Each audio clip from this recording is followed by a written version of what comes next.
오늘 본문의 말씀은 예수님이 산 위에서 가르치셨던 보배로운 말씀 가운데 두 번째 말씀입니다. 예수님이 산 위에 오르셔서 제자들에게 하나님의 말씀을 가르치셨는데 그 첫 번째 말씀이 팔복입니다.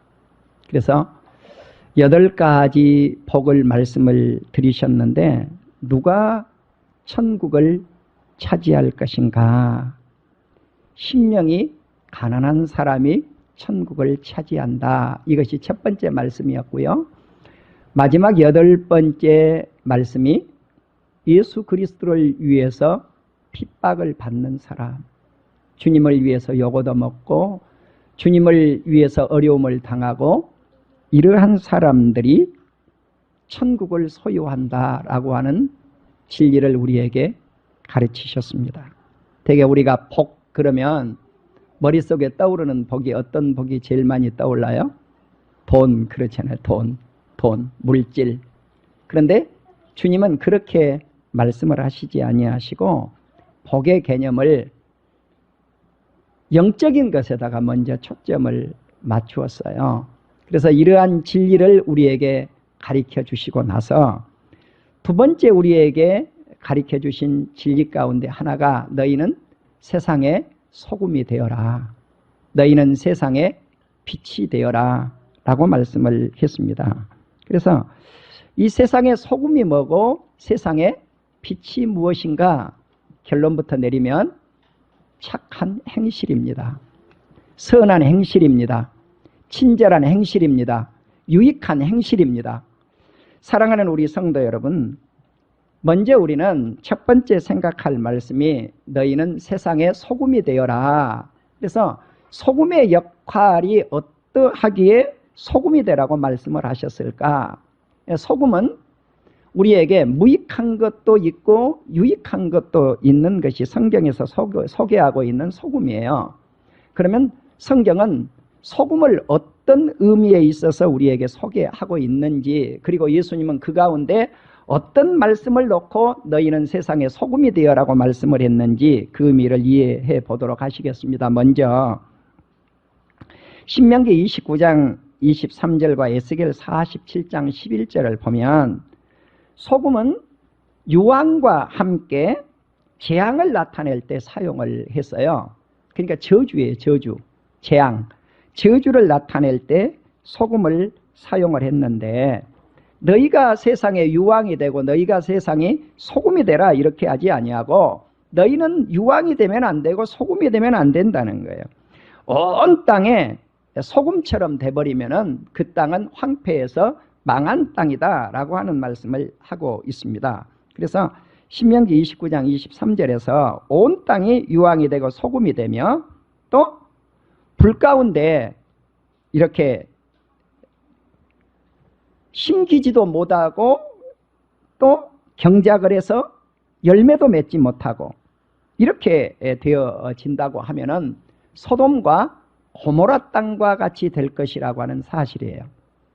그런데 이제 에스겔 47장 11절에도 같은 의미로 쓰여져 있어요. 세상 온 천지가 소금 바다가 돼버리고 유황 바다가 돼버리면은 그 땅은 아무 쓸모없는 땅이 된다는 거죠. 자, 그런데 놀라웠게도 적당한 유황과 적당한 소금은 유익하다고 하는 사실입니다. 이제 열왕기하 2장 19절에서 22절을 보시면 어떤 말씀이 나와 있느냐면은 이제 소금이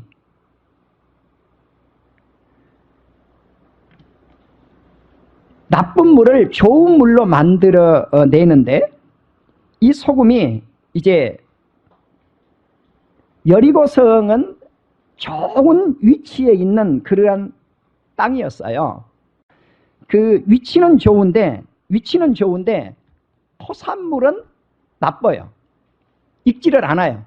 왜 그런가? 나쁜 물이 있었기 때문에 그래요. 나쁜 물이. 예. 그러니까 물이 나쁘면 열매가 익지를 않지요. 그래서 예수님이 말씀을 하실 말씀 가운데 어떤 말씀이 있느냐면은 소금은 좋은 것이지만은 소금이 그 맛을 잃어버리면, 짠맛을 잃어버린다고 하면은 땅에나 거름에도 쓸데가 없다라고 하는 말씀이 나와요. 그래서 소금도 어디에 사용이 되는구나, 거름에 사용이 되는구나, 농토에 유익하게 이렇게 열매를 맺는데 소금이 사용이 되는구나, 이게 성경에 뒷받침이 되는구나, 이걸 제가 알게 되었어요. 자, 그 다음에 이 소금에 대한 말씀이 어디에 나오냐면은 레위기 2장 13절과 그리고 에스겔서 43장 23절과 24절에 보시면은 소재물에다가 소금을 뿌리고 번제물에다가 소금을 뿌리라는 거예요. 소재물은 밀가루에 소금을 뿌린다는 것이고요.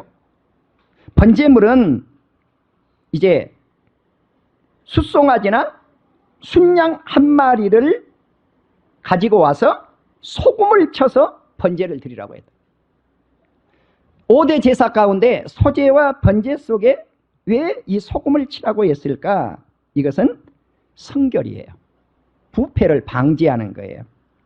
자, 그래서 이렇게 제사 가운데도 소금을 사용했다고 하는 사실입니다. 또 하나는 민수기 18장 19절에 보면 하나님께서 이스라엘과 맺은 언약 가운데 어떤 언약을 맺었느냐? 소금 언약을 맺어요. 소금 언약. 한번 따라합시다. 소금 언약. 그러면 이 소금 언약이 뭔가?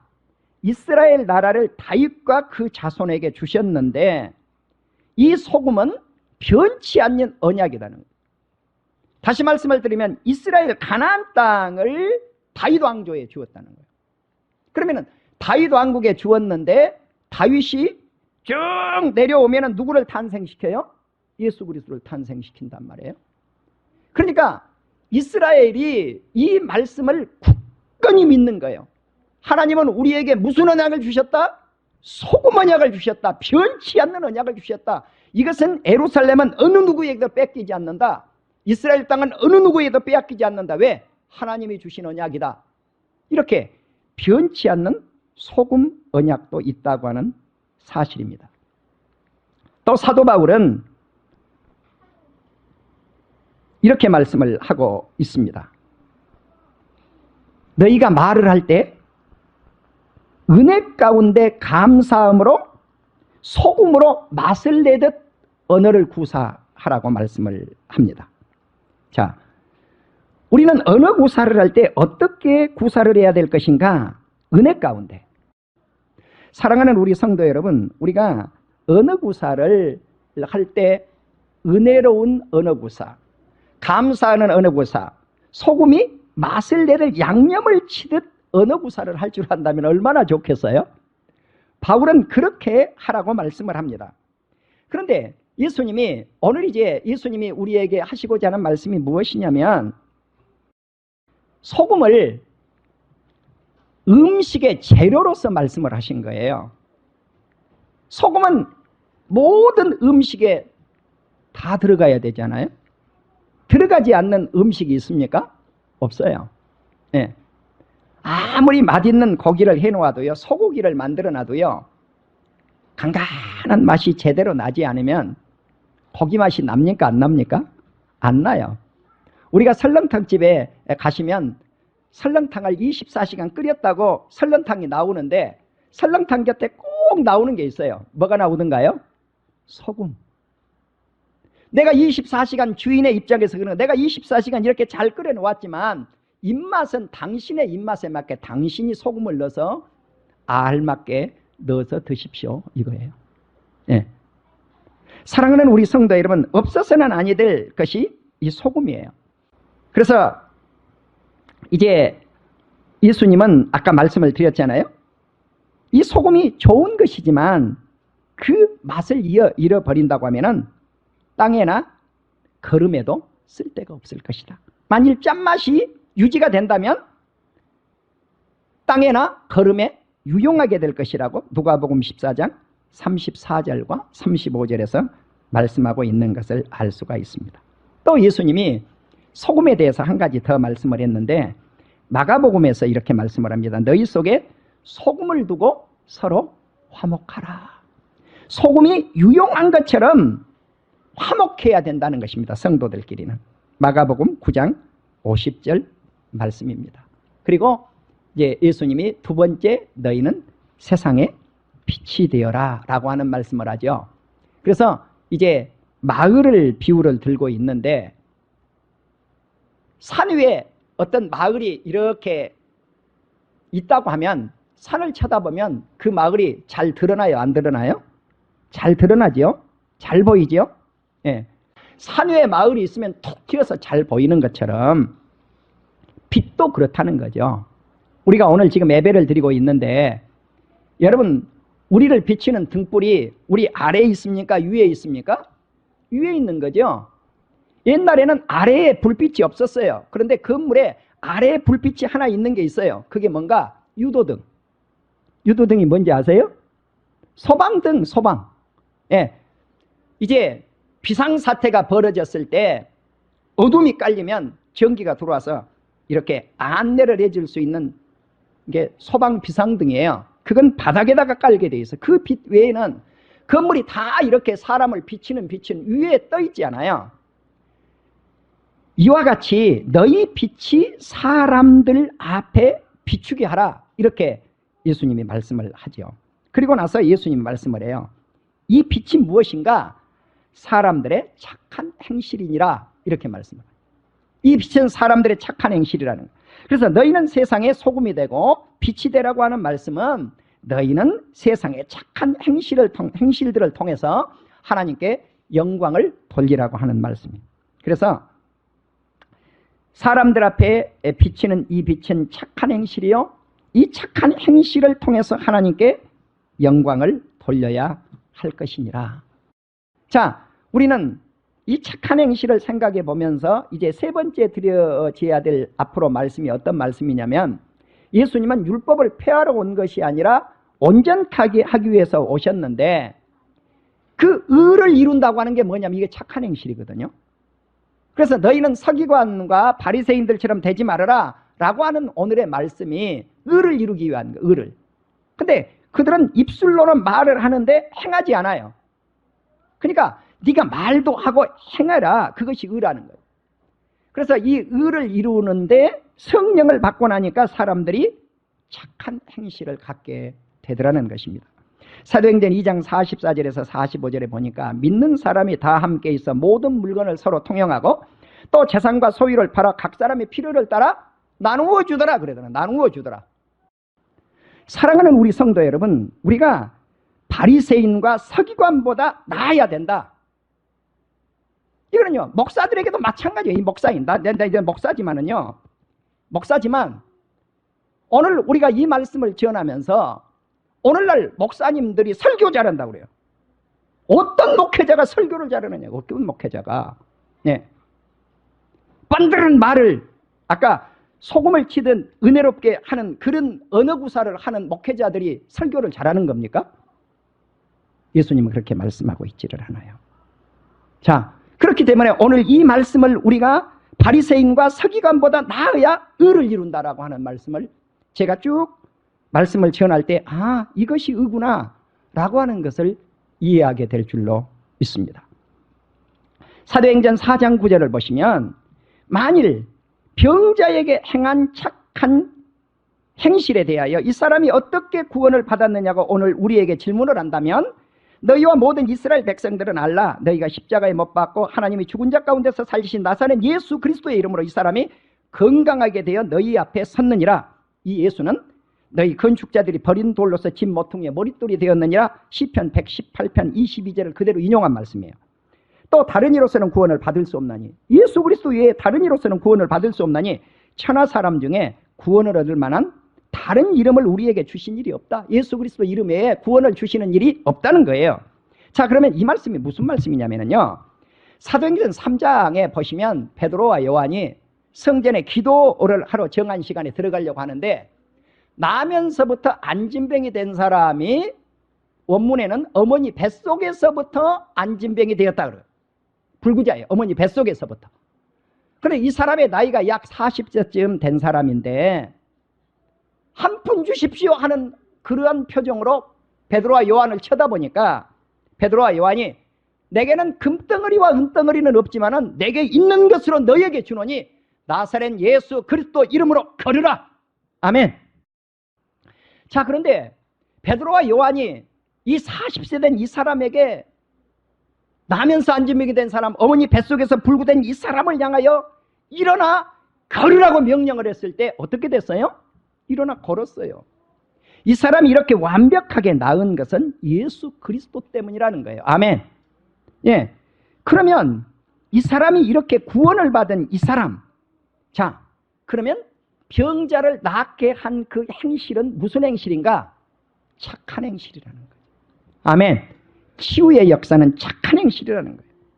사도행전 9장 36절에 보면 다비다, 또 도르가라고 하는 여성의 이름이 나오죠. 예수님의 제자죠. 다비다는 히브리어 이름이고 도르가는 헬라식 이름이에요. 그런데 선행과 구제하는 일이 심히 많았다. 우리말 성경은 그렇게 기록이 되어 있어요. 카리스 주석에는 뭐라고 했느냐면 그녀가 행하고 있었던 선한 일들과 구제들이 계속 가득해 있었다. 그러니까 이 여인의 선행은 일회성이 아니라 계속 진행형이라는 거예요. 나는 저와 여러분의 선행이 날마다 1년 12달 이루어지는 역사가 있기를 주의 이름으로 축원합니다. 아멘. 아멘. 이제 이 말씀 가운데 우리가 킹제임스 버전 성경을 보시면 뭐라고 그랬냐면은 좋은 일, 착한 일을 가득히 했다라고 말씀을 합니다. 뉴 아메리칸 스탠더드 바이블 성경은 카리스 주석과 똑같이 이 친절한 일이라고 했는데 이 친절한 일을 계속해서 했다는 거예요. 계속해서. 원문의 뜻과 굉장히 흡사하게 번역을 해 놓았습니다. 이제 우리는 선을 행하고 구제를 풍부하게 행했던 도르가가 죽게 되었습니다. 죽음을 맞이한 거, 이 여인이. 그런데 이 여인이 죽으니까 사람들이 그의 시체를 깨끗이 씻어가지고 위층의 다락에다가 놓았어요. 그리고 누구를 초청했냐? 베드로를 초청한 거예요. 베드로가 초청되어서 와서 보니까 과부들이 이 집에 가득 득실득실해요. 제가 조금 과장법을 쓰면. 많은 과부들이 와가지고 속옷도 꺼내 보여주고 겉옷도 꺼내 보여주면서 이것이 이 여인이, 죽은 여인이 이렇게 우리들에게 구제를 해줘서 선한 일을 한 옷들이라고 하는 것을 보여주는 거죠. 그래서 베드로가 이 여인들, 사람들을 밖으로 다 내보내고 무릎을 꿇고 하나님께 기도합니다. 돌이켜 시체를 향해서 다비다야 일어나라 라고 명령을 했습니다. 그랬더니 그가 눈을 떴습니다. 그리고 베드로 앞에 일어나 앉았습니다. 베드로가 손을 내밀어 그 여인을 일으켰습니다. 그리고 밖으로 내보냈던 사람들과 과부들을 안으로 들어오게 해서 그의 얼굴을 보여주었습니다. 이것을 많은 요파 사람들이 보고 예수 그리스도를 믿었더라. 아멘. 자, 그럼 여기서 우리 성도님들이 생각해 보십시오. 이 여인이 행했던 선행은 기적을 일으켰고 그 기적은 많은 사람들이 예수 믿는 결과를 가져왔다고 하는 사실입니다. 도르가의 착한 행실은 이러한 놀라운 결과를 일으켰다고 하는 사실입니다. 예수님이 율법을 완성하기 위해서 오셨는데 우리의 의가 어떻게 나타나야 될 것인가? 고린도후서 9장 8절에 보면 하나님이 능히 모든 은혜를 너희에게 넘치게 하시나니 이는 너희로 모든 일에 항상 모든 것이 넉넉하여 모든 착한 일을 넘치게 하려 함이니라. 나는 저와 여러분이 바울이 말씀한 이 말씀대로 착한 일을 넘치게 할 수 있는 우리 온 성도님들이 되실 수 있기를 주의 이름으로 축원합니다. 그럼 이 착한 일이 구체적으로 뭘까? 9절에 보니까 고린도후서 9장 9절에 보니까 그가 흩어 가난한 자들에게 주었으니 그의 의가 영원토록 있느니라. 아멘. 그러니까 의라고 하는 게 뭔가? 이 오르르자를 썼는데요. righteousness라고 하는 의를 썼는데 이 의가 무언가? 가난한 사람들에게 나누어 주는 것. 이것이 의라는 거예요. 자, 그러니까 이렇게 설교를 하는 것만 가지고 좋은 목사가 아니라는 거예요. 훌륭한 목회자가 아니라는 거예요. 좋은 설교자라고 하는 것이 무엇일까 하는 거예요. 행함이 없는 설교는요, 죽은 것하고 같아요. 이렇게 설교했다면 당신이 그렇게 살아라는 거예요. 아멘. 그래서 지극히 작은 것 하나까지라도 철저히 율법을 지키는 것, 1.1회까지 지키는 것, 이것이 의라고 하는 것입니다. 점은 헬라어로 이오타입니다. 이오타. 점이 이오타인데 헬라의 글자 가운데 가장 작은 글자가 이오타예요. 점 하나 딱 찍으면 이오타예요. 네. 그런데 획은 뭔가 뿔처럼 나온 이제 돌출부를 뜻하는 글자 이름이에요. 그런데 이제 히브리 언어에서 특히 그래요. 글자를 혼동하지 않기 위해서 이제 글자를 쉽게 구별하도록 첨부에 넣은 곡선이 있어요. 히브리에는 보면요, 모음을 붙여놨는데 똑같은 글자기도 거기다가 아자를 붙일 것인가, 오자를 붙일 것인가, 예자를 붙일 것인가에 따라서 글자 읽는 것이 다 달라져요. 예. 이러한 것들이 획이에요, 획. 그러니까 아주 작은 계명, 다시 말씀을 드리면 아주 작은 계명 하나라도 그것을 철저하게 가리키고 철저하게 지키는 것. 이 사람이 천국에서 큰 사람이니라. 아멘. 이것을 소홀히 여겨버린 사람은 천국에서 작은 자라는 거예요. 자, 그렇기 때문에 이렇게 말씀을 외치는 것도 소중하지만 더 소중한 것은 무엇인가? 행하는 것이라는 것입니다. 행하는 것. 나는 저와 여러분이 오늘 이 말씀을 통해서 우리가 세상의 빛과 소금의 역할을 어떻게 감당을 할 것인가?